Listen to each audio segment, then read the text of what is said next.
इस संसार में संघर्ष, अनिश्चितता और बदलती परिस्थितियों के बीच एक सच्चाई बार बार सामने आती है।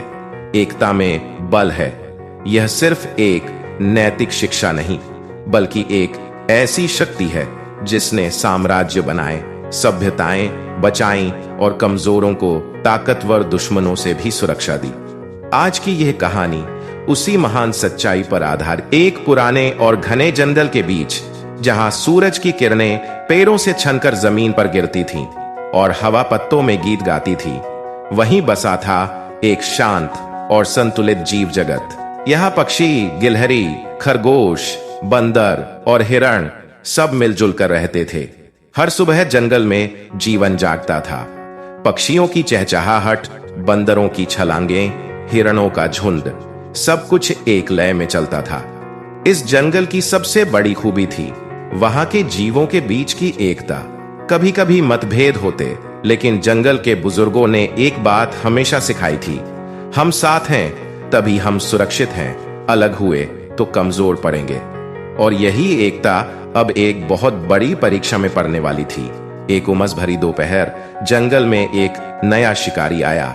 एक तेज, चालाक और खूंखार तेंदुआ जिसका नाम था जोरान। अपने पिछले इलाके से निकाला गया जोरान अब इस जंगल को अपना बनाना चाहता था। वो कोई सामान्य शिकारी नहीं था। उसने चुपचाप रहकर बाकी जानवरों की आदतें देखी। उसे दिखा कि ये जानवर आपस में शांति से रहते हैं, लेकिन जब अकेले हों तो असुरक्षित हो जाते हैं। एक दिन उसने नदी के किनारे एक अकेले खरगोश को पकड़ लिया। फिर एक गिलहरी गायब हो गई। धीरे धीरे डर का माहौल बन गया और डर के साथ आया फूट। पक्षी बंदरों को दोष देने लगे, बंदर हिरणों को, हिरण गिलहरियों को। जोरान मुस्कुरा रहा था। उसका जाल काम कर रहा था। अब जंगल में डर से ज्यादा अविश्वास फैल चुका था। पक्षी अब चहचहाना छोड़ चुके थे। बंदर अपने ही झुंड में सिमट गए थे। खरगोश अपने बिलों में छिप गए थे, लेकिन दूसरों से दूर रहते थे। एकता की जगह अब अलगाव ले चुका था, और यही तो जोरान चाहता था। हर रात कोई ना कोई गायब होता और हर सुबह एक नया डर पनपता। कोई किसी पर भरोसा नहीं करता। जंगल अब पहले जैसा जीवंत नहीं था।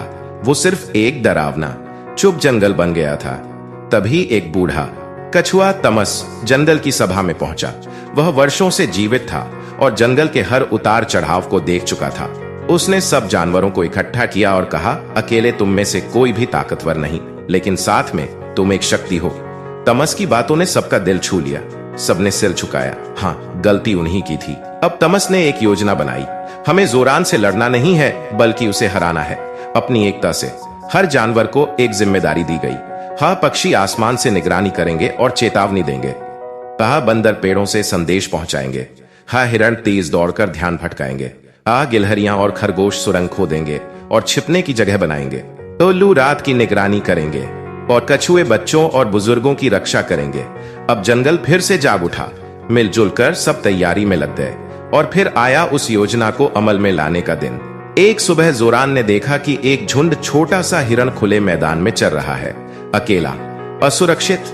वो अपनी चाल में था, खुद को शिकारी समझ रहा था, लेकिन उसे नहीं पता था यह एक जाल है। जैसे ही उसने छलांग लगाई, ऊंचाई से पक्षियों की चेतावनी की आवाज गूंजी। बंदरों ने ऊपर से फल और पत्थर फेंके।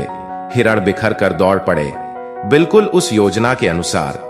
जोरान को भ्रमित करते हुए वे उसे जंगल के भीतर एक जगह ले गए, जहां जमीन की सतह सूखी पत्तियों से ढंकी हुई थी। उसने जैसे ही कदम बढ़ाया, वह एक गड्ढे में गिर गया, जिसे खरगोशों और गिलहरियों ने मिलकर खोदा था। ऊपर से बंदर और पक्षी पहले से तैयार थे। रस्सियों जैसी बेलों से उसे जकड़ लिया गया। जोरान दहाड़ा, चिल्लाया, छटपटाया, लेकिन अब बहुत देर हो चुकी थी।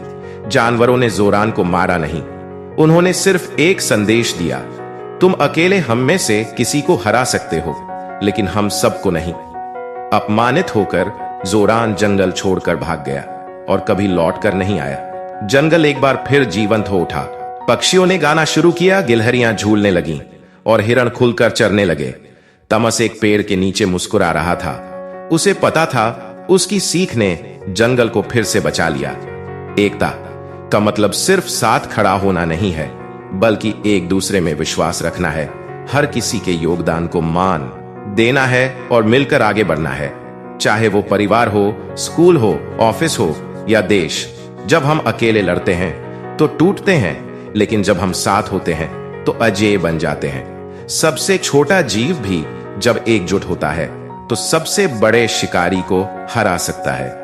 एक लकड़ी की छड़ी आसानी से टूटती है, लेकिन बंधी हुई छड़ियां कोई नहीं तोड़ सकता। अगर यह कहानी आपके दिल को छू गई हो तो वीडियो को लाइक करें, कमेंट में लिखें कि आपको सबसे ज्यादा कौन सा पल पसंद आया, और ऐसे ही प्रेरणादायक वीडियो के लिए चैनल को सब्सक्राइब करें। हर हफ्ते एक नई कहानी, एक नई सीख के साथ।